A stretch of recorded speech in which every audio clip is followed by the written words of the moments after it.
Hello everyone, this is Shobhit Jaiswal from global medical foundation Delhi and मैं Tashkent medical academy Uzbekistan के hostel में हूँ। और मेरे साथ एक स्टूडेंट है। मैं चाहता हूँ अपने आप को इंट्रोड्यूस करें कि आपका नाम क्या है, आप इंडिया में कहाँ से हैं और अभी कौन सी ईयर में आप पढ़ाई कर रहे हैं। जी, मेरा नाम रोहन पाटिल है। मैं थर्ड ईयर कोर्स में हूँ और मैं बेंगलुरु कर्नाटक में हूँ। और यूजुअल मैंने यूक्रेन में एडमिशन लिया था, बिल्कुल। लेकिन अभी लास्ट सेम में अगर ड्यू टू वार क्राइसिस मैंने ट्रांसफ़र ले लिया। कोई सेम बैक भी नहीं मिला मुझे actually. As a honest, Ukraine से तो एजुकेशन बहुत अच्छा लगा मुझे। और इधर क्लासेस भी थोड़ा मॉडर्नाइज है, प्रैक्टिकल में ज़्यादा फोकस करते हैं। मतलब यूक्रेन में तो थर्ड ईयर तक कोई प्रैक्टिकल क्लासेस नहीं रहता था, सिर्फ थियरी क्लासेस रहता था। इधर तो फ्रॉम फर्स्ट सेम से ही प्रैक्टिकल स्टार्ट हो जाते हैं। सर्जरी हुआ, इंटरनल मेडिसिन हुआ, पीडियाट्रिक्स हुआ, कुछ भी अगर थोड़ा थोड़ा knowledge from first only will teach. तो आप ये बता रहे हो कि प्रैक्टिकल के हिसाब से यहाँ पे आपको कुछ डिफरेंस देखने को हाँ, मिला है। प्रैक्टिकल के हिसाब से थोड़ा इधर थोड़ा प्रैक्टिकल ज़्यादा है और थ्योरी, मतलब थ्योरी सब्जेक्ट थोड़ा कम है और प्रैक्टिकल सब्जेक्ट थोड़ा ज़्यादा है। और there more focus on practical. Okay, तो आपने बताया जैसे आप ट्रांसफर लेकर आए हो, तो आपको यहाँ पे आए हुए कितने महीने हो गए अभी। मैंने दिसंबर में आया था, अभी 6-7 महीना हो गया है। हाँ, 6-7 जी महीना सर। हो गया आपको। तो अब जैसे आप यहाँ पर आ रहे थे उस टाइम में बहुत बड़ा एक कन्फ्यूज़न आपको रहा होगा कि मैं अपनी पढ़ाई कंटिन्यू करूँ तो कहाँ से करूँ? तो जब आप उज़्बेकिस्तान का नाम आपने सुना होगा कि ये एक ऑप्शन है, तो आपके दिमाग में क्या आया था? तो as a normal in general Uzbekistan, मतलब ऐसा नाम सोचने के बाद तो हर सबका माइंड में वही रहता है कि मतलब मुस्लिम कंट्री है। लेकिन मुझे तो इधर ऐसा नहीं लगा, क्योंकि इधर उल्टा बाकी इंडिया से ज़्यादा इधर पीपल फ्रेंडली है। अब वही लोग आके हमसे बात करते हैं कैसे हो, इंडिया से हो, और मतलब ऐसे सेलिब्रिटी जैसे ट्रीट करते हैं, फोटो लेते हैं, सेल्फी लेते हैं। आपने और जैसे बोला सेलिब्रिटी, तो हाँ, आई थिंक यहाँ पे मैंने देखा है कि बहुत सारे इंडिया के जो बॉलीवुड एक्टर्स हाँ, वगैरह रहे हैं, उनका बहुत क्रेज़ है यहाँ हाँ, पे। बहुत क्रेज है। और एज स्पेशली शाहरुख खान और अच्छा, ऋतिक चक्रवर्ती का बहुत क्रेज है। और आके उल्टा हमसे सेल्फी मांगते हैं। अच्छा। और सिटी में मुझे बहुत सेफ लगा, और हर तरफ सिक्योरिटी सिक्योरिटी रहता है। तो अब जैसे आप बता रहे हो कि यहाँ पे आके आपको काफ़ी चीज़ें डिफरेंट मिली, क्योंकि जब भी मैं इंडिया में भी स्टूडेंट्स या उनके पेरेंट्स से बात करता हूँ, तो उनको ऐसा लगता है कि स्थान जो आ गया उज़्बेकिस्तान के एंड में, तो कहीं बहुत ज़्यादा यहाँ पे प्रॉब्लम ना हो सेफ्टी सिक्योरिटी को लेके, क्योंकि आपको जिस चीज़ के बारे में नहीं पता होता, उस हाँ, चीज़ का डर रहता है। There is fear of the unknown. हाँ, तो उज़्बेकिस्तान के बारे में जब लोग नया-नया सुनते हैं एज़ एन ऑप्शन, तो उनको भी कहीं न कहीं लगता है कि अब बच्चों को भेजें तो यहाँ पे क्या कंट्री स्टेबल है कि नहीं, हाँ, सिटी कैसा रहेगा, कहीं बहुत बैकवर्ड कंट्री में ना चले जाएँ, गरीब कंट्री में ना चले जाएँ, जहाँ पे बच्चों के पास अच्छी फैसिलिटीज़ ना हो। बहुत सारे रिज़र्वेशंस रहते हैं सबके दिमाग में। तो आप जब यहाँ पर आए तो लोगों का पहनावा कैसा था? मतलब कैसे वो कपड़े वगैरह पहनने में हाँ, रहते हैं? पहनावा मतलब जैसे यूक्रेन में था ऐसे इधर भी है, जैसे इंडिया में था वैसे भी इधर भी। और मतलब मॉडर्नाइज भी है, और कुछ लोग रिलीजियस बिलीफ भी है।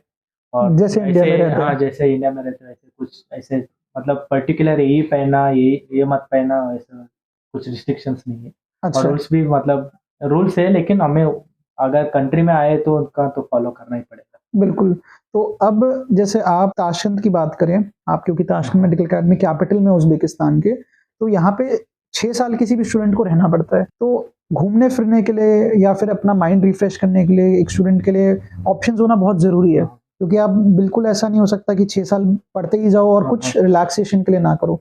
तो आपके सबसे पहले हम बात करें जिस कैंपस में हो, तो आपके हॉस्टल के कैंपस में क्या ऐसे फैसिलिटीज़ हैं जिससे बच्चा स्पोर्ट्स कर ले, या आस-पास शॉपिंग के लिए बिल्कुल इमीडिएटली सराउंडिंग में क्या है आपके? मतलब ये भी हॉस्टल कैंपस में आपको मिलेगा, क्रिकेट ग्राउंड मिलेगा, फुटबॉल फुटबॉल का ग्राउंड मिलेगा विद वो टर्फ वाला मिलेगा, अच्छा, बास्केटबॉल मिलेगा, और बैडमिंटन का भी फैसिलिटी है। और एक यूनिवर्सिटी में एक इंडोर स्टेडियम है, उसमें टेबल टेनिस मिलेगा, चेस मिलेगा, कौन से भी जाके खेल सकते हैं। ओके। और रही बात अगर शॉपिंग की और बिल्कुल, ग्रोसरी की। सबसे पहले मतलब शॉपिंग का ऐसे बताओ कि अगर मैं एज़ अ स्टूडेंट सिर्फ़ चल के आस-पास कुछ खरीदना चाहता हूँ, चाहे हाँ, कुछ खाने का कुछ आस-पास करना है। आस-पास चले, मतलब इधर ही हॉस्टल का एक सिक्योरिटी गेट है, उसके बाजू में आपको मिलेगा फास्ट फूड का चेन्स भी मिलेगा, और अगर आपको ग्रोसरी चाहिए तो सुपरमार्केट भी मिलेगा, और ठीक है। 24 आवर्स भी मिलेगा, कोई भी। अच्छा, मतलब किसी को अपना खाना-पीने के लिए हाँ, कुछ भी चाहिए, अगर तो वो यहीं भी मैनेज कर मिलेगा, हाँ। सकता है। तो चलो ये तो बिल्कुल नियर सराउंडिंग का हो गया। अब मेरे को एज़ अ स्टूडेंट है, अब मुझे कुछ और बढ़िया घूमना है, मॉल जाना है मुझे, तो हाँ, वो क्या है यहाँ पे सिटी में? मतलब ये कैपिटल सिटी में तो बहुत सारे मॉल्स हैं। आप बड़े-बड़े मॉल भी है, अगर शॉपिंग करना है तो मतलब ब्रांडेड चीजें लेनी है इंटरनेशनल आपको। ब्रांड सब मिलेगा। ठीक है। अगर रही बात घूमने की, पार्क बहुत है, और ये मतलब पार्क्स हो गए, और मैजिक सिटी बहुत फेमस है, जैसे सेम डिज्नीलैंड जैसा है। हम्म। और ये जू भी है।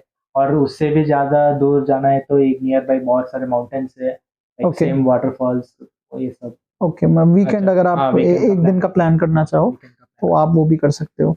तो अच्छा, ये तो अब मान लो किसी को within the city travel करना है, तो क्या क्या ऑप्शंस है बच्चों के पास? Within the city travel करने के लिए बस मिलेगा। ओके। बस और मेट्रो का भी ऑप्शन है, और ठीक है। कैब तो रहेगा। और बस मेट्रो का ऑप्शन है ये। अच्छा, और बस तो अब मान लो कि मैं एज अ स्टूडेंट सोच रहा हूँ कि मुझे आना है, तो देखो फीस भरनी है, हॉस्टल की भी फीस भरनी है। अगर मान लो कभी फ्लैट में रहते हो तो वो आपका हो गया लिविंग एक्सपेंस, जहाँ पर्टिकुलरली आप रह रहे हो। इसके अलावा एक नॉर्मल बजट भी तो चाहिए बच्चे को कि अपना खर्चा करने के लिए। उसी में मान लो अपना खाने पीने का करना है, पार्टी करना है, किसी दोस्त के लिए गिफ्ट खरीदना है, अपने लिए शॉपिंग करनी है, कुछ भी करना हो, तो वो एक मंथली खर्चा मतलब आपका कैसे है, आप हैंडल कर पाते हो? मेरा कितना मंथली हो खर्चा जाता है? हो जाएगा अराउंड 8 to 9 thousand हो जाएगा। और अच्छा। उसमें इंक्लूडिंग फूड, जो हम अच्छा। सेल्फ कुकिंग करते हैं, ओके। तो फिर सब ग्रोसरीज मिला के हो गया। फिर अगर वहाँ मतलब क्लासेस थोड़े दूर लगते हैं, 2-3 प्रैक्टिकल सब्जेक्ट का, तो ओके। फिर उसको आना जाना, ट्रांसपोर्टेशन का चार्जेस, और सब खाना पीना, मतलब ऐसे वीकेंड में बाहर गए तो मॉल का सब मिला के 8 हजार में 8-9 हज़ार में आप 8-9 में ये कर हो लेते हो? जाए। अच्छा, आपने जैसे बोला कि आप जैसे भी खुद से खाना बना रहे हो, तो खुद से खाना आप बनाते होगे हॉस्टल में जो किचन प्रोवाइडेड है उसमें। अच्छा, तो अब बहुत सारे स्टूडेंट्स को लगता है कि शायद वो अकेले बनाते होंगे, तो आप कैसे करते हो? जैसे खाना बनाना तो ग्रुप में बना रहे हो, अकेले बना रहे हो, कैसे करते हो? मतलब मेरा एक्चुअली 2 लोग का ग्रुप है, तो हम 2 लोग ठीक है। मिलकर बनाते हैं। और बहुत लोग बनाते हैं इधर, मतलब इधर ऐसा है कि लोकल्स भी बनाते हैं और हम इंडियंस भी बनाते हैं, दोनों मिलकर बनाते तो हैं सब। किचन में कितना गैस का फैसिलिटी है? मतलब 3 स्टोव्स हैं, 3 और स्टोव्स है। टेबल्स भी है, सिंक है, तो और मतलब वो फ्रिजेस। तीनों स्टोव्स में 4 हैं? हाँ, 4। 4 बार मतलब 4 हाँ, गैस चार चलते हैं। चार गैस। तो मतलब एट अ टाइम सारे गैस भी ऑन कर लो तो 12 लोग 12 लोग। खाना बना सकते हैं। और ऐसा हर फ्लोर में 2 किचन है? हाँ, हर फ्लोर में 2 किचन। 2 किचन है। तो अच्छा, खाना बनाने के लिए ऑब्वियसली अब लोगों को लगता है कि यार टाइम भी तो चाहिए, दिन में आपको टाइम निकालना पड़ेगा कि अब क्लासेस से आपको पढ़ाई छोड़नी पड़ेगी, कुछ करना पड़ेगा। ऑब्वियसली मेस की फैसिलिटी भी है यहाँ पे। तो अगर आप खुद से खाना बना रहे हो, तो आपकी क्लासेस का क्या टाइम रहता है? आपको टाइम कैसे मिल पाता है उसमें? क्लासेस का रही बात तो मैक्सिमम एक दिन में तो 3 या 4 घंटे उतना ही क्लासेस रहता है। अगर सुबह 8 बजे रहा तो भी मैक्सिमम 12 o'clock तो ख़त्म हो जाएगा, उसके बाद तो पूरा टाइम मिलेगा। ओके। और खाना आने के बाद आराम से खाना बना के फिर सो भी सकते हैं, और फिर बाद में शाम को मतलब नेक्स्ट डे का क्लास का आंसर उसका होता है। मतलब आपको अगर मान लो दिन में 4 घंटे की क्लास लग रही है, कुछ ब्रेक भी मिल हाँ, गया उसके बीच में, तो उसके बाद आपके पास मोर देन सफिशिएंट हाँ, टाइम बहुत रहेगा। सफिशिएंट टाइम मिलेगा खाना बनाने के अगर कोई बच्चा सारा कुछ रिवाइज करना चाहता है जो उसने दिन में पढ़ाई किया है, तो रेगुलरली कितना घंटा वो मिनिमम पढ़े कि उसके लिए एक आराम से सारी चीजें मतलब प्रीवियस क्लास की भी हो जाए, थोड़ी अगली क्लास की भी तैयारी हो जाए? लिए। मतलब 2-3 घंटे में मैं हो जाएगा।